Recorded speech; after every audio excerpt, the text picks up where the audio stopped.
Ora, se já morremos com Cristo, cremos que também com Ele viveremos. É verdade. É verdade. A partir do momento que você foi chamado nas águas do santo batismo, em nome do Pai, do Filho e do Espírito Santo, foi batizado, elevou sua fé, demonstrou diante de muitas pessoas, muitas testemunhas viram a sua entrega ali, né? Viram a sua fé manifesta. Você desceu nas águas do santo batismo, você desceu na sepultura com Cristo. E quando você sai das águas, você também sai da sepultura. E agora está em você dissolver o pecado que está preso, não mais no teu espírito, não mais na tua alma, está preso na tua carne. Assim como todos que morrem, a carne vai sendo dissolvida no decorrer dos anos, 3, 5 anos, sobre só os ossos, assim nós também. Vamos dissolver o pecado e o erro que está na nossa carne. Nos resta fazer isso. Dissolver. E assim como Cristo, na sepultura, ele reviveu, também nós ressuscitaremos. Porque fomos sepultados com ele no batismo. Vamos ressuscitar com ele também. Em novidades de vida também. A palavra vai falar. Ora, se já morremos com Cristo, cremos que também com ele viveremos, sabendo que, havendo Cristo ressuscitado dos mortos, já não morre. A morte não mais terá domínio sobre ele.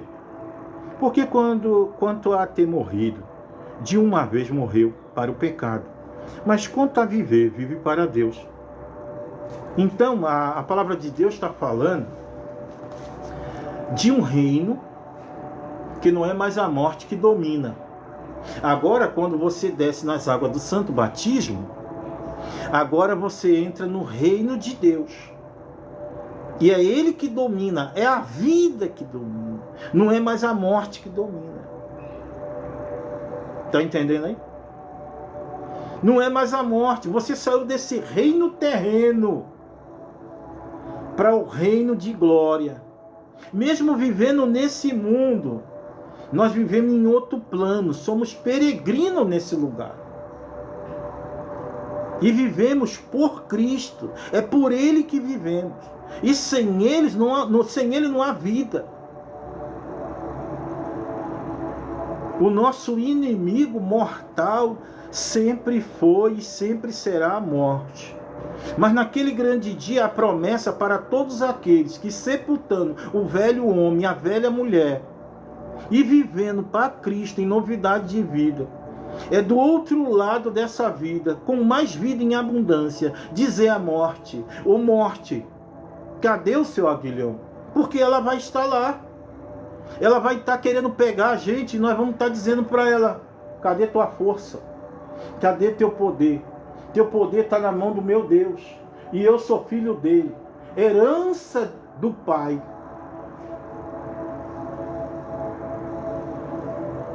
A morte não terá poder contra a tua vida. A morte não terá poder contra a minha vida. Porque nós somos participantes de um reino que está no céu e está na terra. Há uma escada, como disse Jacó, alinhada no céu e na terra. Anjos descendo e subindo. Nós vivemos o sobrenatural ainda vivos nessa terra. Porque quando perguntaram para ele: o que eu ganho te seguindo? Ele disse: 100 vezes mais nessa terra. E no final, vida eterna. Tá bom para você? Tá boa essa palavra? Tá bom para você aí? Ora, se já morremos com Cristo, cremos que também com Ele viveremos, sabendo que, havendo Cristo ressuscitado dos mortos, já não morre, a morte não mais terá domínio sobre ele. Pois quanto a ter morrido, de uma vez morreu para o pecado, mas quanto a viver, vive para Deus.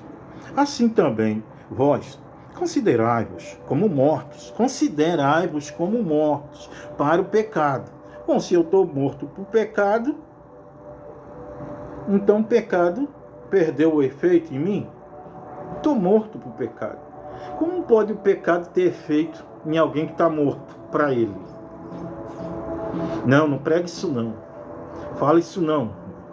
Não prega, não fala isso. Agora o religioso passa mal, pô. Porque é esse Deus que eu conheço, que está aqui em Romanos 6. Romanos 6, o versículo é o 9 em diante. Tá com brincadeira? Eu estou morto para o pecado tem poder em mim ainda?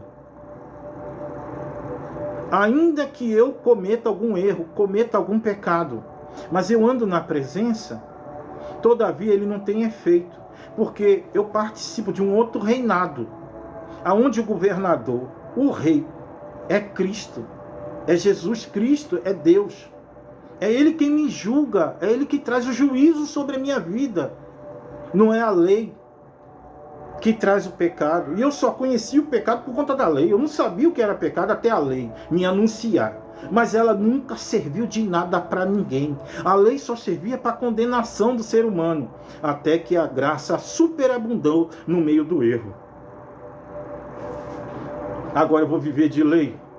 Eu vou viver de pecado? Poxa, eu quero mais é acabar com o pecado da minha vida. E tem hora que eu não consigo. Tem hora que é difícil. Ainda tem os dedos duros para ficar falando besteira. Não conhece tua estrutura, não conhece a minha estrutura, pô. Fica falando besteira. E tem gente que nos condena pelo passado.